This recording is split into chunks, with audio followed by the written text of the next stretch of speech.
Olá pessoal, falaremos hoje sobre o processo isovolumétrico, que é o último dos 4 processos que a gente vai detalhar um pouco mais.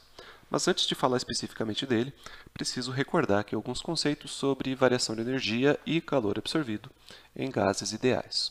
Então, a gente encontrou algumas aulas atrás que quando um gás varia sua temperatura, necessariamente a sua energia interna muda. E a forma como a gente calcula essa variação, ela é dada por 3 possibilidades a depender do número de átomos que existe dentro da molécula deste gás, que pode ser monatômica, diatômica ou poliatômica. E aí será uma fração que multiplica a NR ΔT. Essa fração pode ser de 3 meios, 5 meios ou 3. Então, o motivo da gente ter essas 3 possibilidades tem a ver com o número de graus de liberdade do gás, que são 3 translacionais mais um certo número de graus rotacionais que a gente já discutiu. Tá? E isso leva a formas diferentes de calcularmos o calor absorvido pelo gás, a depender do número de átomos que ele possui por molécula, mas também do processo pelo qual ele passou. A primeira lei da termodinâmica vai falar o seguinte, que a variação da energia interna do gás pode ser calculada através da variação de temperatura do gás, mas ela está necessariamente relacionada com uma diferença de duas grandezas, o Q e o W. O Q significa o calor que ele absorve e o W significa o trabalho que ele realiza. O calor significa um ganho, o trabalho significa uma perda de energia. Essa relação vai assumir algumas particularidades a depender do processo que estamos falando. No processo isobárico, como o calor ele depende do processo, normalmente a gente usa um índice aqui embaixo na letra Q para salientar de qual processo a gente está falando. Então, a variação da energia do processo isobárico é igual ao calor absorvido pelo gás durante o processo isovolumétrico.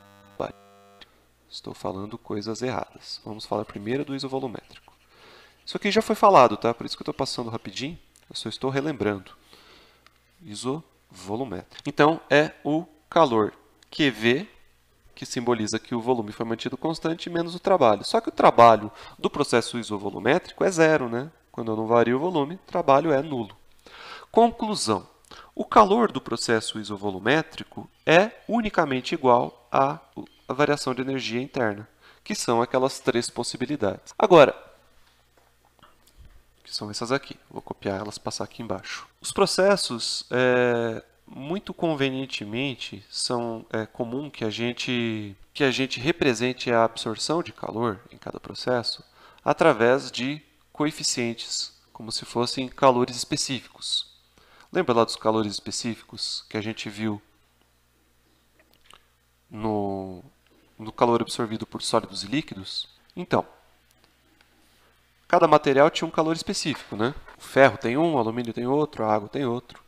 Seria interessante a gente poder definir calores específicos para os gases. Só que, diferentemente dos sólidos e líquidos, onde este valor depende da substância, para o caso do gás, o calor específico não depende do tipo do gás. Ele vai depender do tipo se ele é monatômico, diatômico ou poliatômico, mas não vai depender se ele é oxigênio, nitrogênio e assim por diante. Só vai depender desse número de átomos por moléculas. Mas ele vai ter uma dependência muito forte com o tipo de processo que esse gás passou.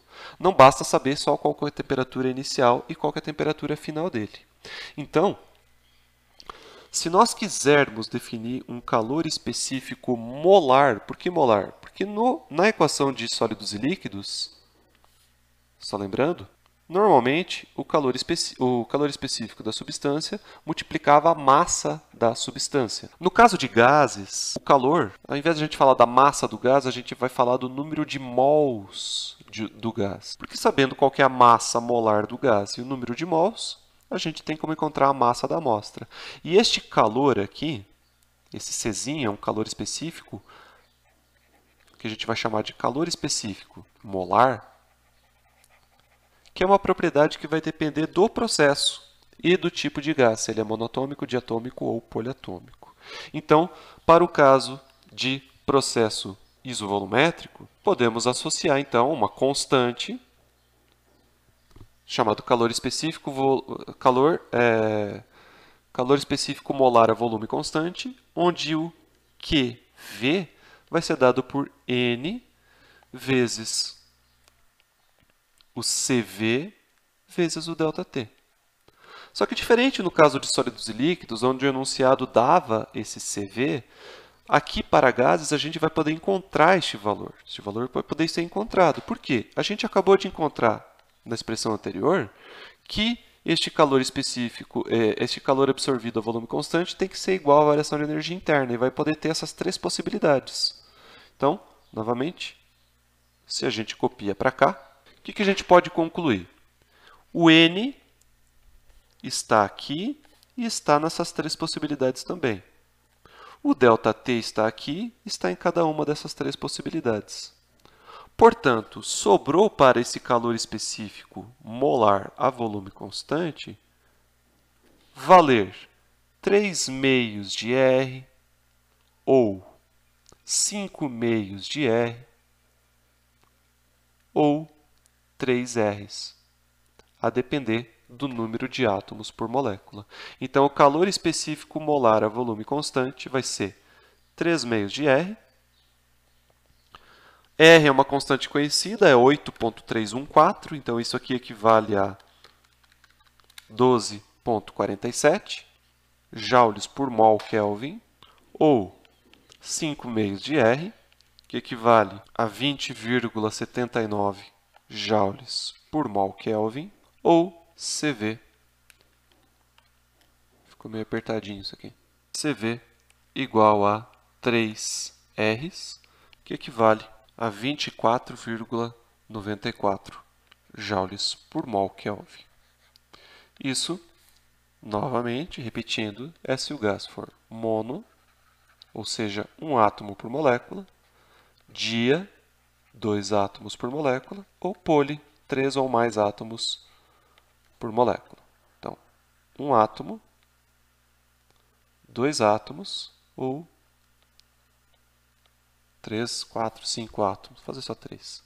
Então, no caso de calor absorvido por gases, a gente não vai precisar fornecer, você vai ter que saber aqui qual calor específico utilizaremos, a depender do número de átomos por molécula e do processo.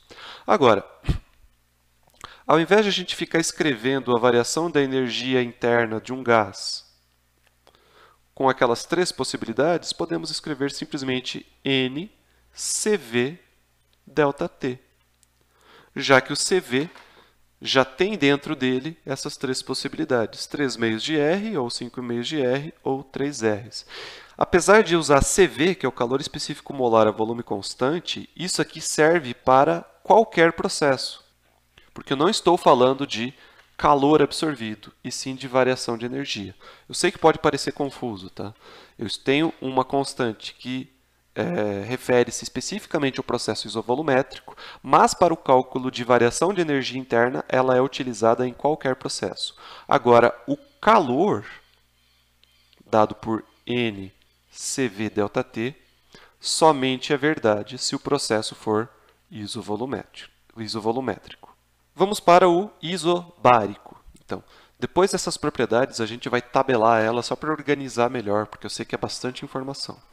No processo isobárico, portanto, nós também gostaríamos de encontrar uma expressão de calor absorvido a pressão constante, que possa ser dado por um N vezes um Czinho vezes um ΔT. E esse Czinho é uma propriedade do processo, seria um Cp. Quanto seria Cp? Ora, se a gente olha para a primeira lei da termodinâmica, onde a variação da energia interna é dada por calor absorvido menos trabalho realizado, agora pensando especificamente dessa lei da primeira lei da termodinâmica para o caso isobárico, nós teríamos esse calor sendo o nosso Qp para o processo isobárico específico e o trabalho realizado no processo isobárico a gente encontrou, né? É P ΔV. E a gente sabe que a variação de energia interna de um gás, como a gente acabou de escrever, para qualquer processo é NCV ΔT. Então, NCV ΔT é igual a QP, que é igual a NCP ΔT, menos P ΔV. Esse P ΔV seria interessante se a gente também conseguisse expressar ele em termos de variação da temperatura. E podemos, afinal de contas, pressão vezes volume é igual a NR ΔT. NRT. Se você impõe uma variação no lado esquerdo desse produto, você também acaba variando o lado direito. Só que a pressão é constante no processo isobárico. Então, ela fica pressão vezes variação de volume é igual a NR vezes ΔT. Porque NR também são constantes. Então, ao invés desse P ΔV aqui, a gente acaba substituindo NR ΔT. E aí eu faço com que apareça N e ΔT nos três termos.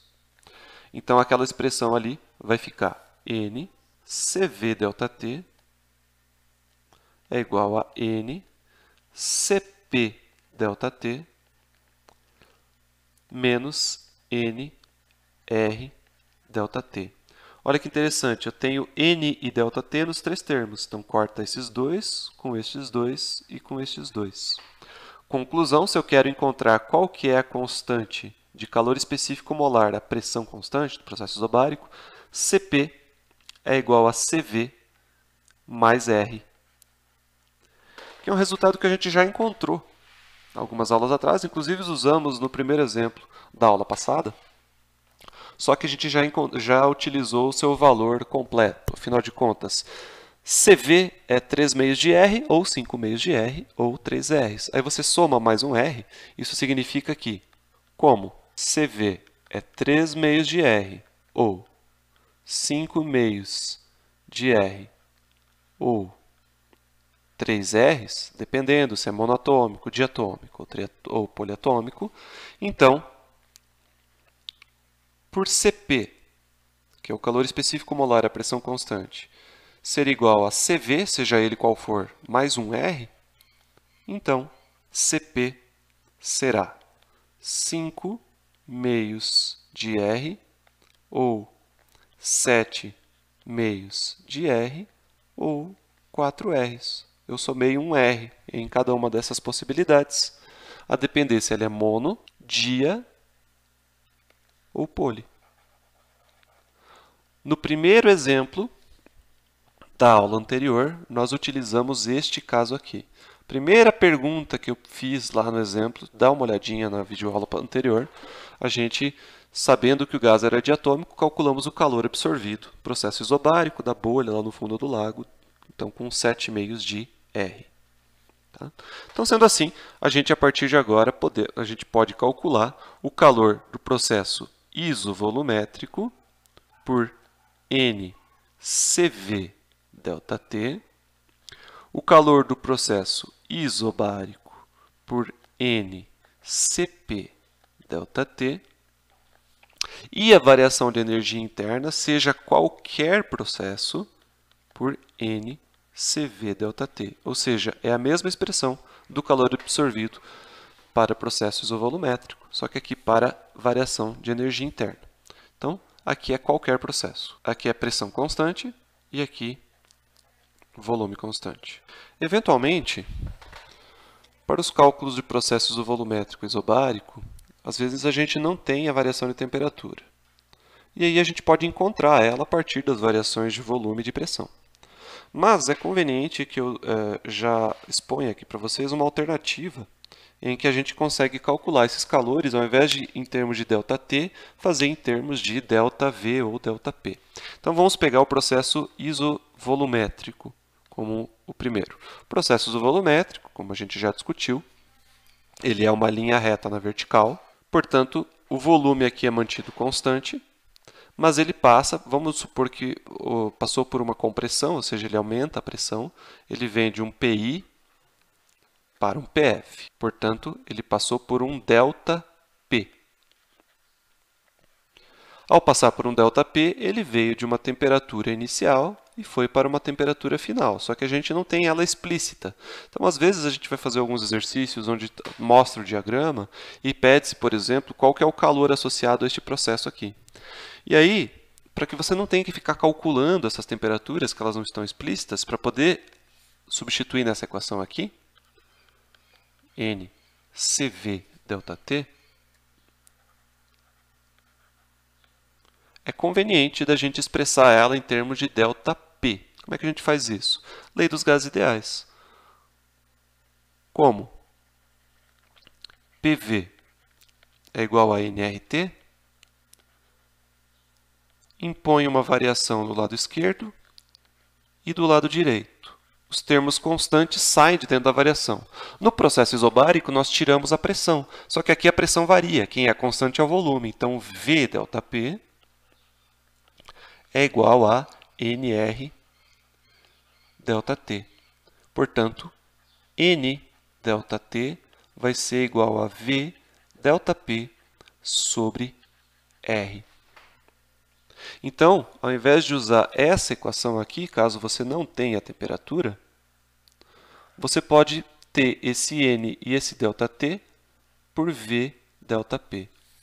Então, uma alternativa é você escrever que o calor a volume constante é dado por CV dividido pela constante R, que multiplica o volume constante vezes a variação de pressão.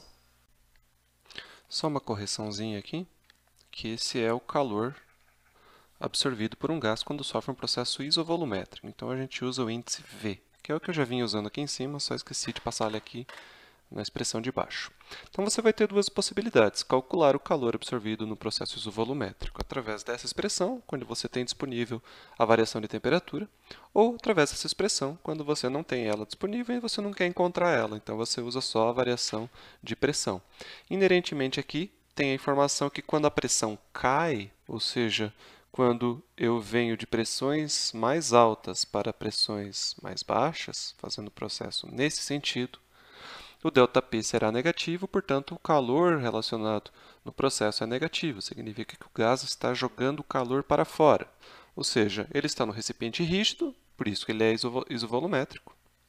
Para que a pressão dentro dele caia, é porque ele está jogando o calor fora. Está jogando energia para fora na forma de calor.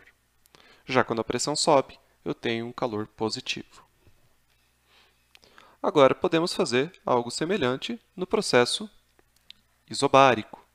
No processo isobárico, semelhantemente ao que a gente fez aqui no isovolumétrico, teremos então o diagrama PV. O processo isobárico é uma linha reta na horizontal, não é mesmo? E o calor do processo isobárico, agora sim a gente usa o índice Pzinho, para só destacar que trata-se de uma absorção de calor a pressão constante, é dado por NCP ΔT. Onde esse Cp aqui é aquele calor específico molar que nós discutimos, que vai ter 3 possibilidades de valores a depender do número de átomos por molécula. No entanto, se nós não tivermos essa temperatura inicial aqui, nem a final aqui, não teremos como, quer dizer, até teremos, mas será um pouco trabalhoso, obter essa equação, esse valor aqui de calor absorvido a partir da variação de temperatura, porque você vai ter que obter aqui, aplicar a lei dos gases ideais no ponto final, obter um valor de temperatura, lei dos gases ideais no ponto inicial, obter outro valor de temperatura e fazer a diferença. Então, uma outra alternativa é trabalharmos essa equação num formato que seja mais adequado nessas situações aqui, quando você não tem as variações de temperatura explícitas. Então, para isso, a gente adota aí uma metodologia semelhante ao que a gente fez antes. Você tem aqui a lei dos gases ideais, PV igual a nRT. Aplica uma variação nos dois lados da equação, do lado esquerdo e do lado direito. Quem é constante sai de dentro dessa variação. A diferença é que no processo isovolumétrico, quem era constante era o volume. Então, ele saía aqui na frente, né? Só para vocês lembrarem. Está aqui, ó, o volume aparecia aqui na frente da variação, porque ele era uma constante. Agora, quem é constante é a pressão, porque é um processo isobárico. Então, você vai ter P, que multiplica ΔV, é igual a NR ΔT, porque o N e o R são constantes, sai de dentro da variação. Então, você pode usar aqui esse N e esse ΔT como sendo P ΔV sobre R, sendo assim a nossa equação de calor absorvido por um gás a pressão constante pode ser escrita como Cp sobre R, que multiplica a pressão constante vezes a variação de volume. Então, novamente, você vai ter duas alternativas aí para cálculo de calor absorvido pelo gás quando a pressão se mantém constante. Aquela primeira lá em cima é quando você tem explicitamente os valores de temperatura, e a de baixo é quando você tem, na maioria das vezes, no diagrama P por V, onde você tem explicitamente a variação de volume.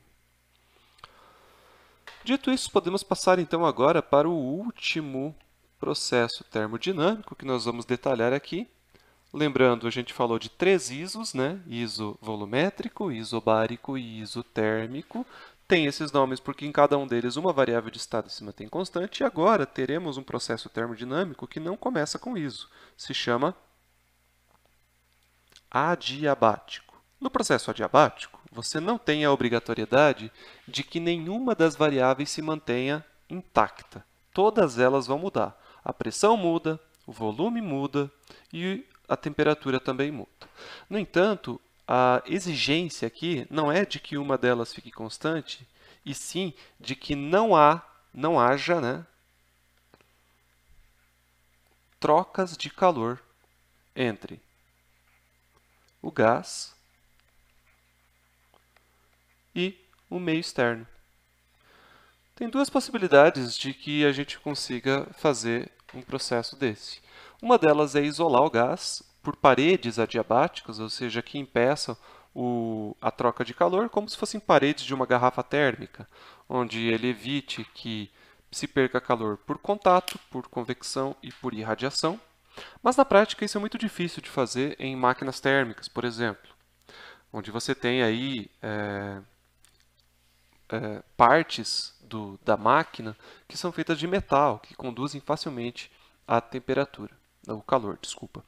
Então, na maioria das vezes, quando a gente fala de processo adiabático, é justamente o contrário do processo isotérmico. O processo isotérmico, a gente trabalhou na outra videoaula, ele tem que ser um processo muito lento, para que necessariamente haja troca de calor. Então, no isotérmico, eu quero que haja troca de calor, porque caso se não houver, a temperatura dentro do gás vai variar. Então, eu tenho que jogar calor fora na contração e eu tenho que absorver calor de fora na expansão, e isso acontece bem devagarinho. O processo adiabático, na prática, vai ser um processo rápido. Por quê?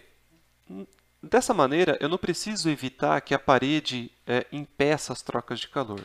O que eu preciso fazer é apenas uma transformação do gás tão intensa e tão repentina que a troca de calor não dê tempo de acontecer. Claro que sempre vai haver um pouco de troca de calor, mas idealmente, se eu conseguir fazer com que esse calor trocado seja nulo, eu tenho um processo adiabático. Então, na prática, toda vez que a gente tem alguma coisa muito repentina acontecendo com o gás, a gente assume que ele é adiabático, simplesmente porque não há tempo do calor ser trocado. Então, quando a gente pega a primeira lei da termodinâmica, para qualquer sistema, para qualquer processo, ela vai falar o seguinte para a gente, eu já escrevi isso várias vezes, que a variação da energia interna de um gás, ou de qualquer sistema, ela vai ser igual ao calor que esse sistema absorve, menos o trabalho que esse sistema realiza. Agora, no processo adiabático especificamente, nós estamos impedindo que este calor aconteça. Ou seja, ele não pode nem absorver calor e nem jogar calor fora, porque não vamos dar tempo para que o sistema entre em equilíbrio com o meio externo. Consequentemente, nós temos então que a variação da energia interna do gás é menos o trabalho realizado. E a energia interna de um gás ideal, quando aumenta, é porque a temperatura aumenta. Afinal de contas, essa variação de energia interna, encontramos agora há pouco que ela é dada por N CV ΔT. Independente se é ou não um processo isovolumétrico, a gente usa o calor específico molar a volume constante quando estamos falando de variação de energia interna.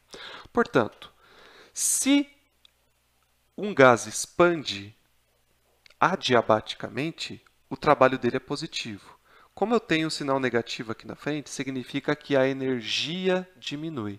Se a energia diminui, é porque a temperatura caiu. Em outras palavras, expansão adiabática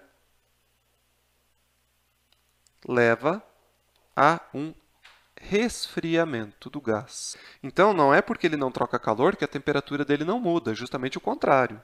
Por ele não conseguir trocar calor é que a temperatura dele vai mudar. Já uma contração adiabática, o que vai acontecer? Na contração, o trabalho é negativo, certo? Se o trabalho é negativo e tem um sinal de menos aqui na frente, vai ter um menos com menos, porque aqui eu vou ter um número menor que zero, vai dar mais. Portanto, a energia interna do gás aumenta. Se a energia interna do gás aumenta, é porque a temperatura dele aumenta. Ou seja, eu esquento o gás quando eu contraio ele adiabaticamente. Então, é justamente o oposto do que acontece no sistema, no processo isotérmico. Ele acontece devagarinho no processo isotérmico e não importa se eu expanda ou contraia, a temperatura dele não muda. Já no processo adiabático, por ser muito rápido, muito intenso, muito repentino, eu não permito que o calor seja trocado. Se eu não permito isso, quando eu contraio repentinamente, quando eu aperto o meu gás repentinamente, eu aqueço ele, a temperatura dele aumenta. Agora, quando eu expando ele repentinamente, eu acabo resfriando. Então, eu vou dar aqui dois exemplos de quando que isso aqui pode acontecer. Então, no primeiro caso, vamos ver um caso de expansão adiabática.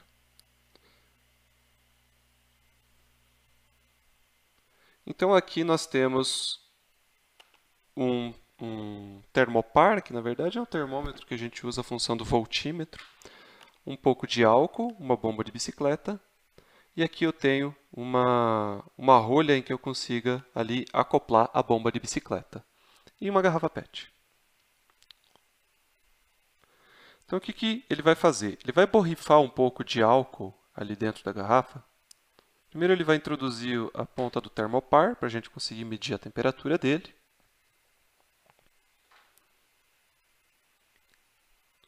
Vai borrifar um pouco de álcool.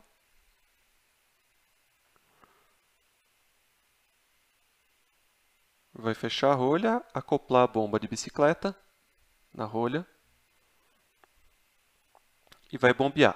O que vai acontecer? Quando ele faz isso, ele vai bombear rapidamente. Não, deixa eu só dar um pause. Não vai fazer esse bombeamento devagar, portanto, é um processo adiabático. O que está acontecendo com o volume ali? Está sendo reduzido. Aí você pode pensar assim, não, mas o volume da garrafa PET praticamente não muda, mas quando ele joga ar ali para dentro, é como se o espaço disponível por unidade de mol acaba diminuindo, né? Porque você está jogando moléculas ali para dentro. Então podemos imaginar que é uma contração adiabática.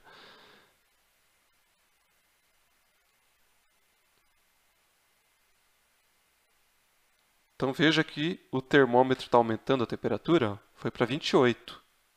Era 26 no início, 29. Então, à medida que ele vai bombeando, eu esquento o gás.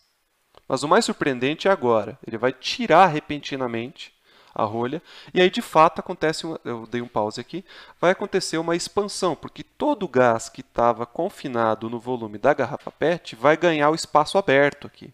Então, vai acontecer um aumento de volume repentino. E com isso, o álcool que ele borrifou no início vai acabar manifestando essa diminuição repentina de temperatura. Veja, ele chegou a temperatura de 30 graus aqui. Observem o que vai acontecer com a temperatura e com o álcool. 31. Tirou a rolha e ele se tornou uma nuvem, porque resfriou repentinamente e condensou. A temperatura foi para 20 graus Celsius aproximadamente. Caiu 10 graus no momento em que ele retirou a rolha. Então, expandir repentinamente significa refrigerar. E com isso, aquelas gotículas de álcool saturadas no ar acabam condensando.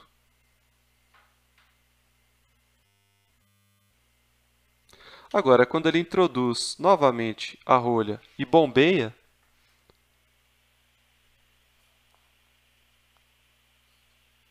ele vai retirar um pouquinho. ainda tem uma nuvenzinha ali dentro. Quando ele bombeia, acaba sumindo repentinamente porque a temperatura se eleva novamente, porque é agora uma contração adiabática. E a temperatura volta lá na casa dos seus 30 graus Celsius. Quando ele retira a rolha, novamente resfria e condensa o álcool. Agora um exemplo de contração adiabática. Aqui tem um tubo de vidro. Aqui tem um apoio.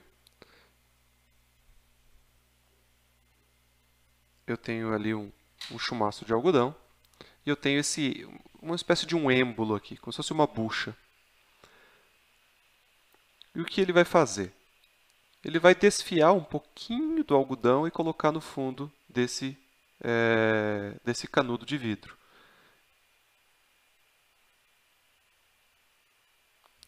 Ele vai tirar um pouquinho do algodão.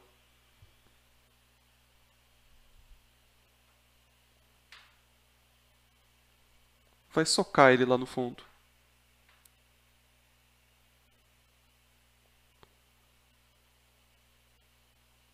Com aquela vareta que se encaixa perfeitamente. Deixa eu só dar um pause.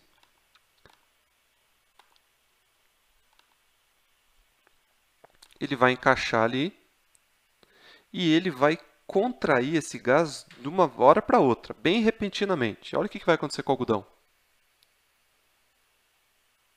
Incendiou. Ou seja, a contração foi tão repentina que o ar preso ali dentro passou por um aumento de temperatura devido à diminuição de volume tão grande que foi suficiente para que o algodão entrasse em combustão. Ou seja, quando você faz um movimento muito repentino e não permite que esse calor seja jogado para fora, porque não dá tempo para isso, o gás passa por um aumento de temperatura muito grande, suficiente para incendiar, então, o algodão.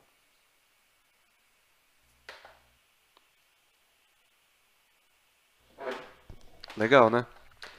Mas agora, como é que a gente descreve esse processo? Assim como a gente fez com os outros processos, queremos saber que curva ele realiza aí num diagrama PV, como que fica a equação aí de trabalho realizado. Muito bem, aí nós vamos ter que trabalhar um pouquinho a matemática do processo, que é um pouquinho mais complexa do que os outros casos. Então, o que nós temos? Nós temos aqui que a primeira lei da termodinâmica, se a gente escreve ela no seu formato diferencial, a gente, no formato de diferenças, ela é dada por menos trabalho, certo? Neste caso, eu não tenho o calor, portanto, o calor é zero. Na forma diferencial, como eu ainda não sei que trabalho é esse, eu não calculei a expressão do trabalho, eu posso trabalhar, então, com deslocamentos diferenciais, infinitesimais. De que maneira? Veja bem, como ΔE é dado por... Enfim, deixa eu escrever antes. Como dE, no lugar de ΔE, é dado por menos dW. E o que é dW? Muito bem. O W, que é o trabalho, é uma integral, né? É a integral de dW durante todo o processo, que é igual à integral de PdV, num deslocamento infinitesimal de volume.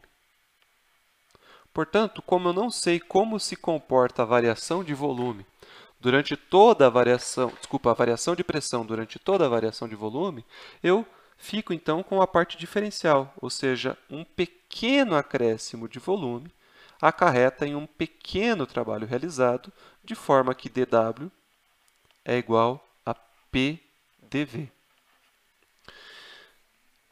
Por outro lado, a variação de energia interna dentro do gás, a gente encontrou essa expressão como NCV ΔT.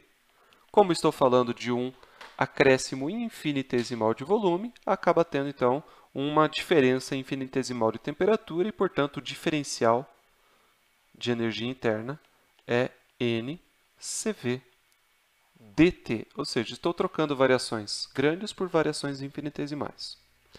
Então, com isso, a gente pode escrever que NCV dt é dado por menos PDV. Só que temos que encontrar, então, como que a gente pode escrever este PDV aqui. Vamos fazer como a gente fez lá na obtenção do calor absorvido por um gás do processo isobárico isovolumétrico, usando a lei dos gases ideais. Como PV é igual a nRT, se você impõe uma variação de um lado, você também tem que impor a variação do outro. Só que aqui, ao invés de delta, vou colocar um delta dos dois lados, eu vou colocar um diferencial, mas a gente opera ele da mesma forma. Um diferencial de PV é igual ao diferencial de nRT. Só que, diferentemente do que a gente fez antes, onde ou a pressão era constante ou o volume são constantes, no caso adiabático, eu assumo que os dois variam, porque não é um processo iso alguma coisa. Então, eu não posso tirar nenhum dos dois aqui de dentro dessa diferencial. Então, como é que fica isso? É regra de multiplicação. A diferencial de P que multiplica V mais P vezes o diferencial de V. O N e o R são constantes, então vai ficar NR dt. Então, este PDV aqui em cima é igual a NR dt menos V dp. Então, a gente vai acabar substituindo tudo isso aqui. Com isso, temos que... Vamos passar para outro slide. Vou copiar só esse pedaço aqui da dedução. Com isso, podemos escrever aqui N CV dt é igual a menos NR dt menos VDP. Ou seja, aqui é mais, né? Mais VDP. VDP é igual a N CVDT mais N RDT. Deixa o N e o dt em evidência. Teremos, então, que VDP é igual a N, que multiplica CV mais R dt. Opa, mas CV mais R, a gente já encontrou isso daqui. Calor específico molar a volume constante. Mais um R, isso aqui vai dar o calor específico molar a pressão constante. Lembra? CP. Onde que está isso? Vamos voltar um pouquinho. Está aqui, ó. Que a gente encontrou alguns slides anteriores, que o calor específico molar a pressão constante é igual ao calor específico molar a volume constante mais um R. Portanto, VDP é igual a NCP dt. Eu vou chamar essa equação aqui, vou dar um número para ela. Vou chamar essa equação aqui de equação 2, e a equação 1 vai ser essa equação daqui de cima. E aí eu posso dividir a equação 2 por 1. Lado esquerdo por lado esquerdo, lado direito por lado direito. Sendo assim, você vai ter V dp sobre menos P dV é igual a CP sobre CV. Essa divisão dos dois coeficientes, os dois coeficientes molares, a pressão constante e a volume constante, é uma propriedade do gás muito importante, é uma constante dele. Como essas duas constantes têm a mesma unidade, essa fração vai ficar adimensional. E a gente chama isso de uma letra grega, que é o gama. A gente escreve o gama como se fosse um y, tá? Só que é um y meio diferente. A gente escreve assim. Quase um y, mas ele tem um bracinho de um lado e um rabinho do outro. Quem não lembra, ó. Esse é o gama. Tá? E a gente chama gama de expoente adiabático. Ele é definido assim, tá? A gente define isso. Sendo assim, você pode dizer o seguinte, olha, dp sobre p é igual, aqui tem o sinal de menos, passa para o outro lado, menos gama, que multiplica dv sobre v. Com isso, o que essa equação está falando para a gente? Olha, uma variação... talvez seja importante resgatar onde que a gente quer chegar, né? Para tirar um pouco da confusão. A gente sabe que no processo adiabático eu não tenho nada que se mantém constante, nem pressão constante, nem volume. Ou seja, à medida que eu vario o volume, ou numa expansão ou numa contração, a pressão vai mudando junto. O que eu quero encontrar aqui é como que a pressão muda a partir de uma mudança de volume. Como que é o comportamento da pressão a depender do comportamento do volume. Eu preciso encontrar isso para depois realizar a integral e fazer o esboço do gráfico. Sem isso eu não consigo fazer aí obter a expressão de trabalho realizado pelo gás. Aqui eu estou quase lá. Eu estou falando assim que uma mudança diferencial de pressão dividido pelo valor da pressão a partir do qual você muda equivale a uma mudança diferencial de volume a partir do volume inicial multiplicado pelo expoente adiabático, que é a razão entre os dois coeficientes. Como é que você vai, então, de uma equação que ela é diferencial para uma equação que ela é macroscópica? Basta você integrar dos dois lados. Você integra aqui dp sobre P de um valor de PI até PF é igual à integral de dV sobre V. O gama pode sair de dentro da integral, vai aparecer aqui na frente, de um valor de VI até VF. Essas integrais a gente viu que elas são simples de se fazer, né?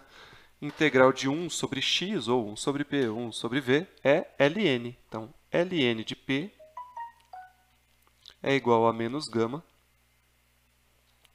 ln de v. Substitui os limites da integral, pi até pf, vi até vf.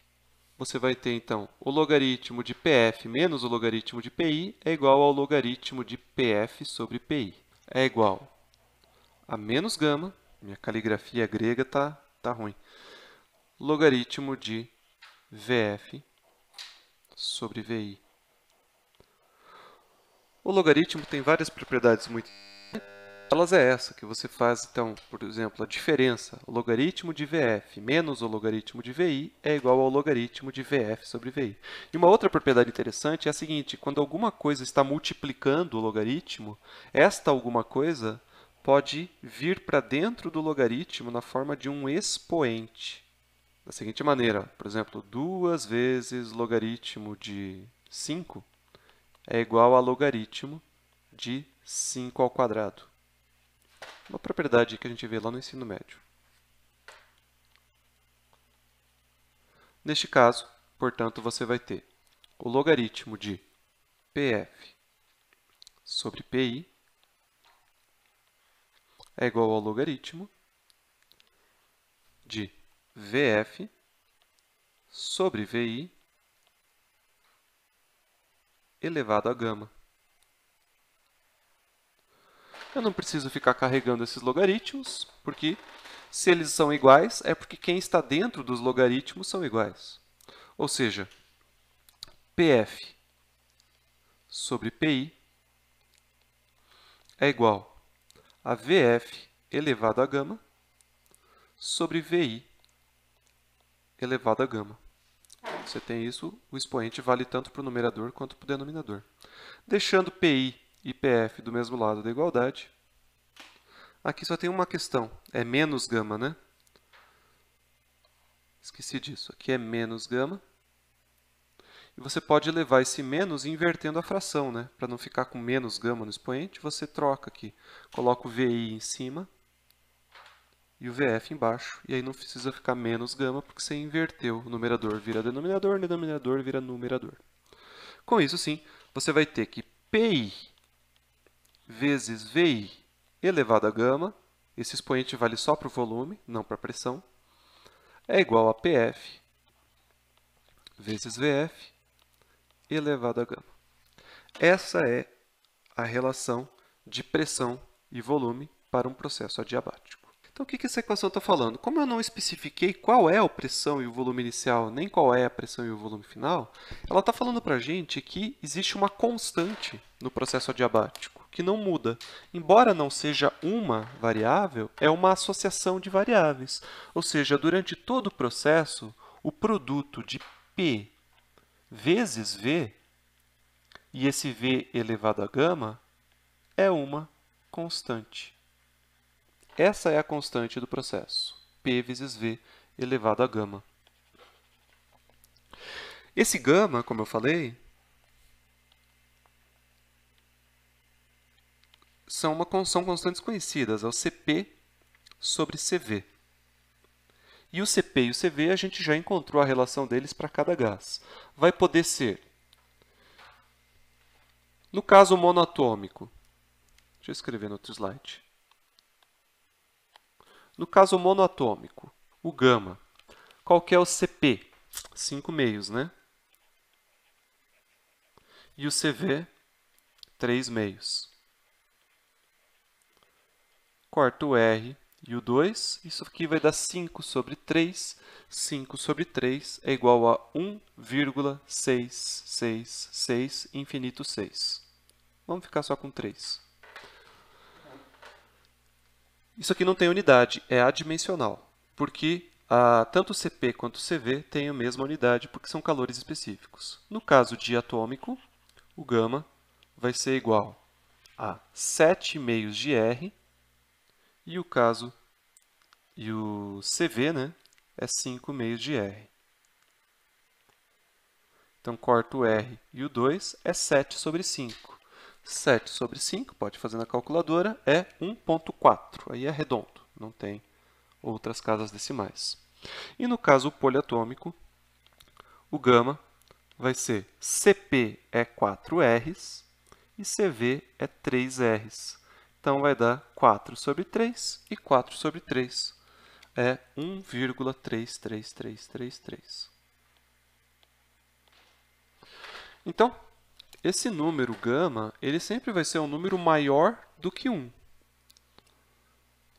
Nos gases, tanto o caso monatômico, diatômico quanto poliatômico, que a gente encontrou aqui, são gases ideais diatômicos, poliatômicos. Os gases reais monatômicos têm valores que a gente tem que calcular eles experimentalmente.